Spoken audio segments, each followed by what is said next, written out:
and a queen, you know, forming two lakes. That's lovely. So there's a lot of myth around the festas, and a lot of myth around Isabel. One of the myths is that there was a famine in Portugal and she wanted to feed the people.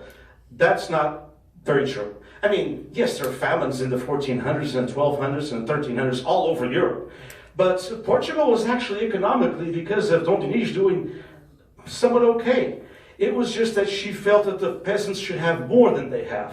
Okay, and she felt, and she was a follower of a German monk who believed in the empire of the Holy Spirit within the Catholic Church. And that's, I'm not a theologian, I'm not going to go there. But, so there's a little bit of myth, but one of the most beautiful legends, of course, is this of roses. So the story goes, and some of you have heard it, and I'll say it really quick. The story goes that she was taking some of the jewelry from the crown, and she was bartering this to get money or to get funds or to get to buy food for the poor.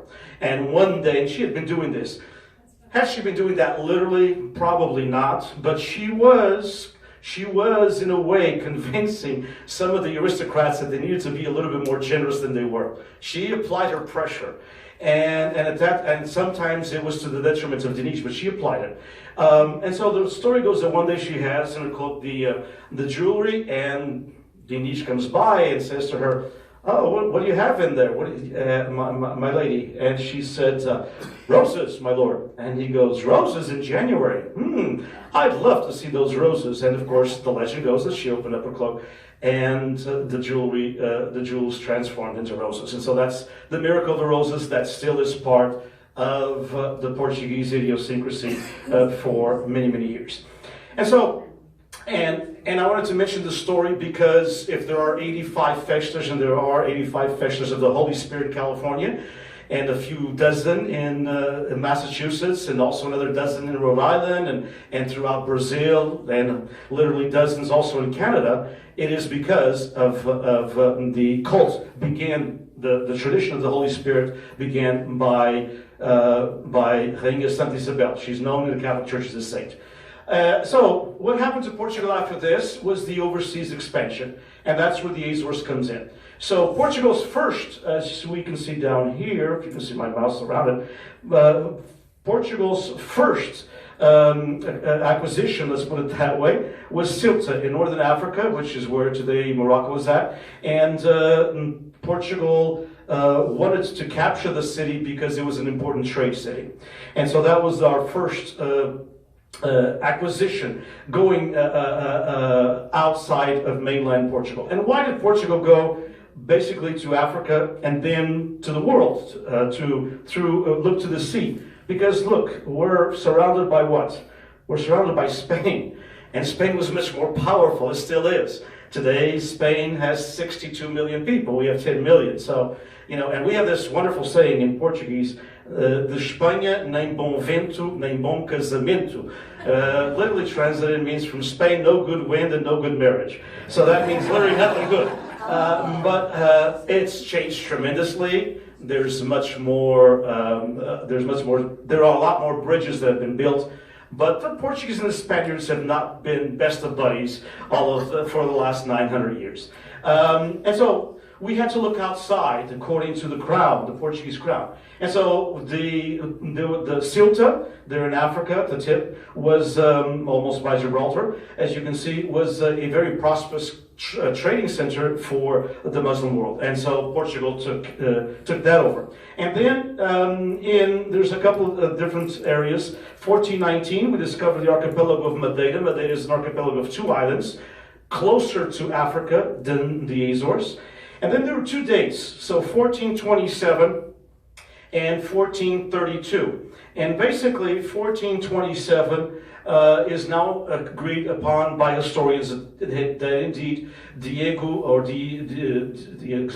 Silves was the discoverer of the Azores.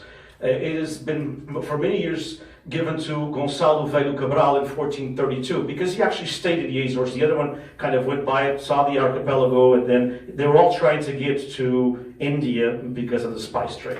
and the winds took them out that way. So we're actually going to be having a big celebration in the Azores here in just a few years, because it'll be the 500 or 600 year of that discovery. And so these are the Azores. The islands began to be populated in 1434. You can see where they're located right there in the Atlantic North. It's easier to describe by flight time nowadays because we all fly somewhere. So it's about a 2-hour and 10-minute flight from Lisbon and a 4.5-hour from Boston. And so it's not exactly in the middle of the Atlantic. It's closer to the European continent. But the Azores actually, the tectonic plates ends there. So the tectonic plates, the European tectonic plates ends in the Azores, and the American tectonic plate begins in the Azores, in the island of Flores, the one that saw the lights on when the ships went by. And so these are the 9 islands. They were started to be populated 2 years after the second discovery by Gonçalo Velho Cabral, and they started basically in the order that you see them there. Santa Maria and São Miguel, because they're closer to Europe, and then they went. And the population process, because they were not inhabited, okay? And basically, Henry the Navigator ordered a second expedition by Gonçalo Velho Cabral to go back and to leave farm animals. So he left goats, and cows, and rabbits, and he left all kinds of animals there. And then they went back about 1.5 years later. And all of these were still alive, and they had reproduced. And they said, okay, we can come and populate this. It's habitable. And so that's what happened. So in the end of 1434, some of the islands, like Flores and Corvo, were not populated until the 1500s. So many years later. Because of the Azores, and because of the way by this time Spain had entered the markets, put it that way, of conquering also parts of the world for the Europeans. And basically what happened was that something had to be done. So this is kind of a concept that is kind of unheard of by today's standards. The Pope divides the world in half. And I always think that that's just great. The Pope divides the world in half to the Spaniards, half to the Portuguese. And this is the line that he uses right here. Okay, so you can see it's called the Tordesilhas Accord, the place where it was signed. And you can see it was done in 1494. And you can see that it started basically with the in 1493, the first line. This is very hard to see, but this first line right here, the kind of yellowish line, and then it worked itself. The Portuguese and the Spaniards went back and forth, and then the final agreement was that blue line. Okay, and the Portuguese really pushed for that blue line. And why did they push for that blue line? Because 6 years later, they discovered Brazil. There's some thoughts, some historians agree, some don't, that the Portuguese kind of knew that there was something out there. And by dividing that, they had the rights to Brazil because it was in the other side. Is that true? Is that not true? It hasn't been historically proven. There's disagreement within the historian community. However, it was an important part because it kind of solidified the Azores and their population and their presence. Because now you had these ships that would go to what is today the United States and Canada, and they would go also to South America. And a lot of these ships, when they would go back, they have to stop somewhere. And the Azores were a wonderful stopping point. And I show you this here a little bit. So this here is a little bit about Pedro Álvares Cabral, is the gentleman that discovered Brazil for the Portuguese between 1500 and 1501, actually. In 1500 is the date. He got back to Portugal in 1501. And so as you can see right here, the Portuguese had established all of these, by this time, by the 1500s, all of these different routes, because the idea was, of course, the spices, the silk, and all of the things that were in India and in that part of the world. And so all of these were established routes by the Portuguese in 1500. And the Portuguese were doing wonderful. It had a population of only about 1.5 million people. And the standard of living, by what we call today the standard of living, had changed even for the peasant class. Things were changing quite a bit. And then in 1580, as you can see, look, if you see right here, this is this one where you see all the red marks. That's all of the areas that the Portuguese controlled in the world in between 1500 and 1580. So it was a vast empire. We have a different take on empires today, but it was a vast empire. And here we see those as well with the different countries, but they were controlled in one way or another. Sometimes Portugal did not control. It wasn't basically they were not overseas territories, but Portugal controlled what it wanted, which was the trade route. That's what they were interested in. But in 1580, something happened, and that changed the Portuguese and changed us also in the Azores. Portugal lost its independence to Spain. So we had a young king by the name of Sebastian. And Sebastian was a young 17-year-old, but in 1580, a 17-year-old basically was not a 17-year-old today, as all of you know. And so he was ready actually to take over the kingdom.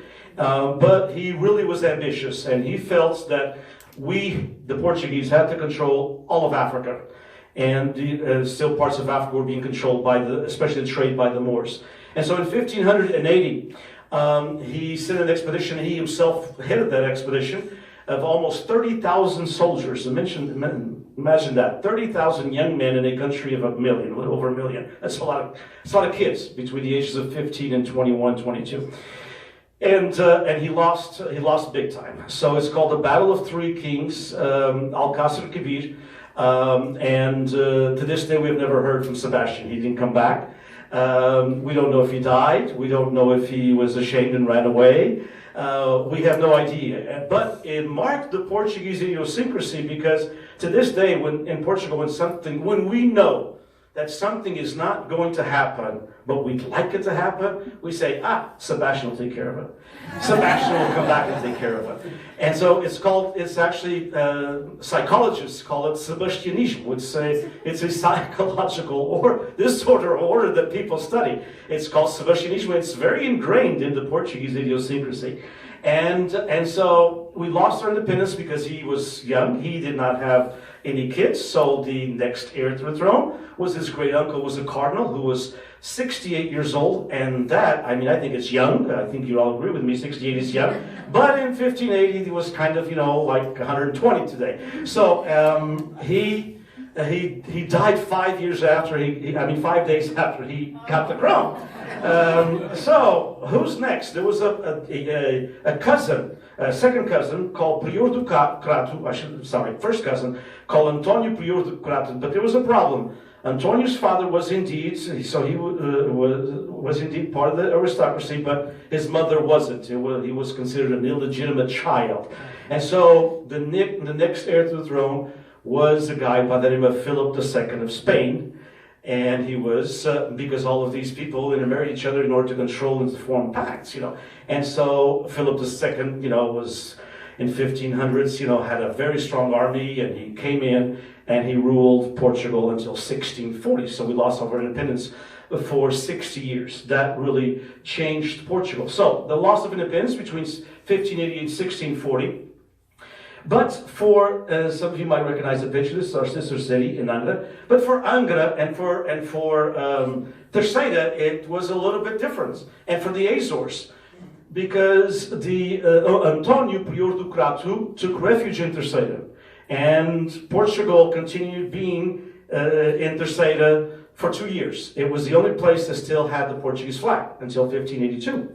And then eventually the Spanish took it over. But when the Spanish took it over, they didn't pay much attention, because then they were fighting the English, and they had bigger fish to fry, and they had bigger things to worry about. So the Azores were kind of kept off a little bit in some aspects. However, for the Azores and for Terceira Island, the Spanish occupation actually meant some good things.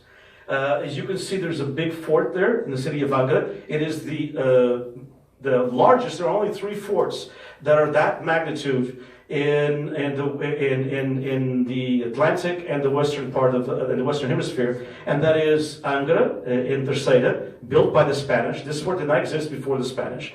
And if you've ever been to Puerto Rico, there's a fort that looks just like that. And then Cartagena de las Indias in Colombia.